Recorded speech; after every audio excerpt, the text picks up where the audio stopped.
skyrocket. And so I think what Leader Thune is trying to do is create division with us. We are united. What we're saying is stop giving tax breaks to billionaires, and let's actually reopen this government and provide the additional subsidies to healthcare that will keep costs as they are right now and hopefully lower them over time. As it relates to healthcare, as it relates to food assistance, these are issues that working class people care about, that middle class families care about. So I don't understand why Republicans won't negotiate on these issues. And I think it's pretty clear. It's because they don't want to actually do anything to help working class people. They've given their tax breaks to their billionaire friends, which they're now on vacation with. And they don't want to apparently seat our final member of Congress, Adela Grijalva. Let me ask about that, because it's now reached a record. I mean, she is now the longest waiting official to ever be sworn in history. Like, she's just waiting. What message does that send to the American people? I mean, it's criminal. It's outrageous that we have a duly elected member certified. The election's been certified by her own state. There's over 800,000 people in the state of Arizona with no representation in the Congress because Mike Johnson is afraid of the Epstein files and is currently right now playing cover up for Donald Trump and the White House. There's no other reason for this, because she is the last vote, as we know, to get the Epstein files released to the Congress in a vote. And Mike Johnson apparently is now taking orders from Donald Trump, who does not want Adela Grijalva sat, because that would be that final vote. She is the final piece to get that subpoena out to the Department of Justice and to get the files. And so this idea that we now have a shutdown because they're too scared of the truth, they're too scared of getting justice for the survivors of women and girls that have been trafficked, as we know, in the past by Jeffrey Epstein and other powerful men. And so this shutdown has become, I think, really emblematic of the corruption in the Republican Party. Let's get this government open. Let's seat Adela Grijalva. Let's lower the cost for working families. And that's what Democrats right now are saying. This morning, you sent a letter to the warden of Bryan Prison, where Ghislaine Maxwell is being held, requesting for answers on her move to that lower security prison. What questions are you asking? What do you anticipate as far as any movement on this issue for transparency in Congress, maybe once the shutdown's over? I mean, this is something that every American should be concerned about. Ghislaine Maxwell, who has been convicted of horrific crimes against children and women, who herself abused, was a partner in Jeffrey Epstein, did horrific things. And we've heard from the survivors that are just appalled at the treatment that she's been getting. For her to be moved from her maximum security location to this kind of a more relaxed environment where she now has access to Donald Trump's former personal lawyer, Todd Blanche, who went to visit her, where she's now telling her own side of the story.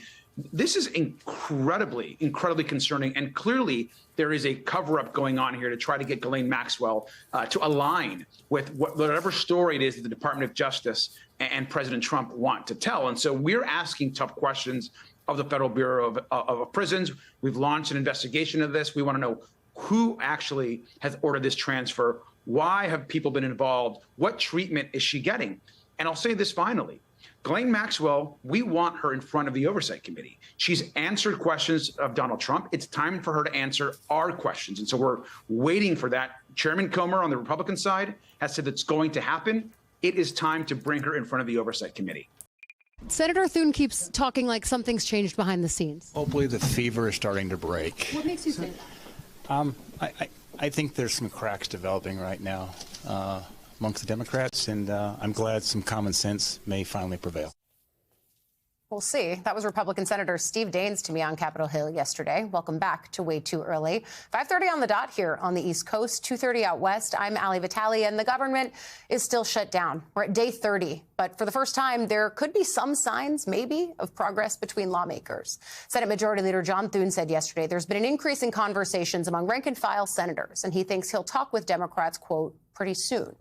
That's maybe some welcome news if it pans out, nearly 1 month into this standstill, and with less than 72 hours from vital SNAP benefits expiring for nearly 42 million Americans. Thune, as well as Senate Minority Leader Chuck Schumer, have not met at all this month to discuss an exit path. But Schumer told reporters earlier this week he believes after November 1st, Republicans will face, quote, increased pressure to negotiate with us. Still, tensions remained high yesterday as Thune and Democratic Senator Ben Ray Lujan of New Mexico clashed on the Senate floor. Lujan was trying to pass a bill to fund SNAP through unanimous consent, meaning all 100 senators had to agree to move forward on it. Thune objected in an uncharacteristically fiery speech. Watch. SNAP recipients shouldn't go without food. People should be getting paid in this country. And we've tried to do that 13 times. And you voted no 13 times. This isn't a political game. These are real people's lives that we're talking about. And you all have just figured out, 29 days in, that, oh, there might be some consequences. There are people who run out of money. Yeah, we're 29 days in. And they've done their best to make sure that a lot of these programs are funded. But at some point, the government runs out of money. 13 times people over here voted to fund SNAP. 13 times they voted to fund WIC. My aching back. I understand the words that were being used today to spin an argument as to why there should be justification for 40 million people to go hungry.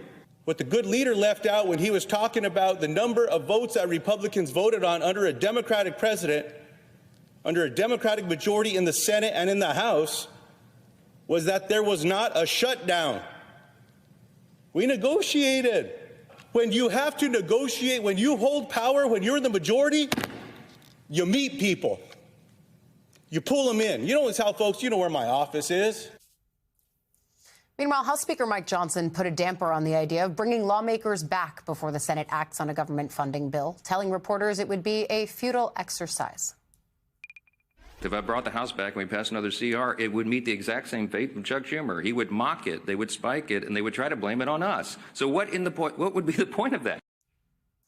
Joining us now, congressional reporter for Semaphore, Eleanor Mueller. So what we saw there from Thune and frankly from Ben Ray Lujan, both of whom are pretty even keel members of the Senate, was explosions of anger and frustration. Thune even acknowledged that was out of character for him. Ben Ray Lujan, in conversations with me earlier, also very frustrated by the impact that Americans are about to feel.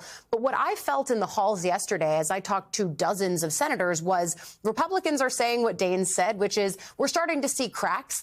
And then at the same time, we're also seeing Democrats say, well, I keep hearing Republicans are starting to see cracks as well. So who's actually cracking? What's actually happening here?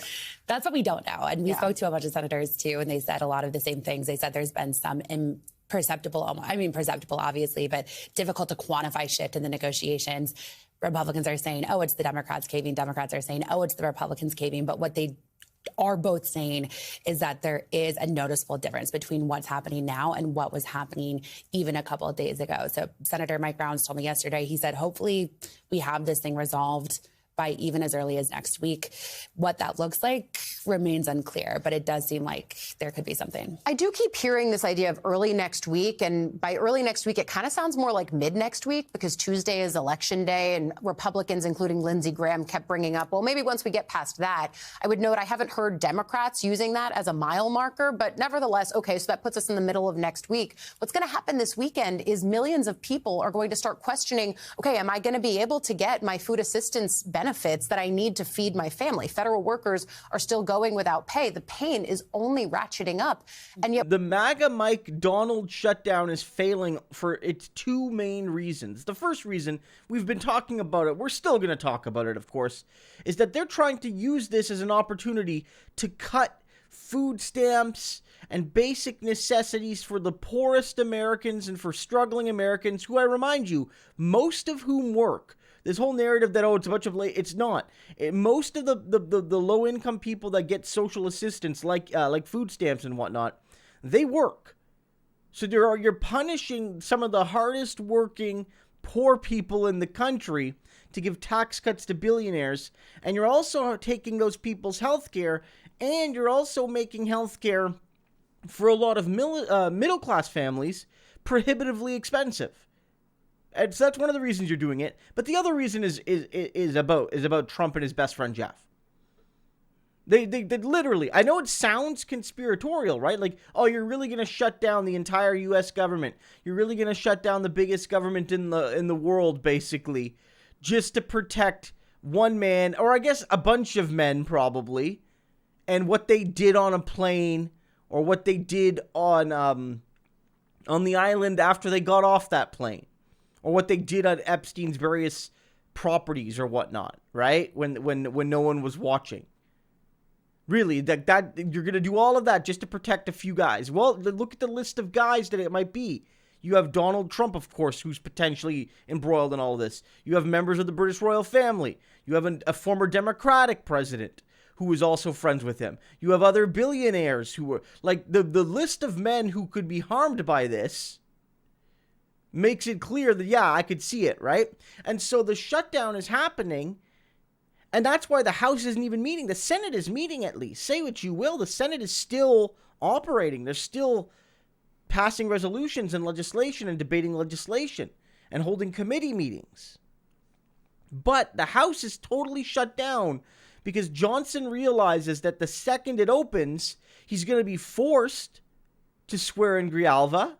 His one excuse for not doing it will fly out the window. And two, he's going to have to allow that vote to happen, and that vote to happen is going to open up everything around Epstein. And Rep. Garcia, along with Canna and Massey and others, have been leading the charge on this. So Donald and MAGA Mike, your scheme failed. All you've done is built up the pressure in the valve around Epstein, and it's about to blow.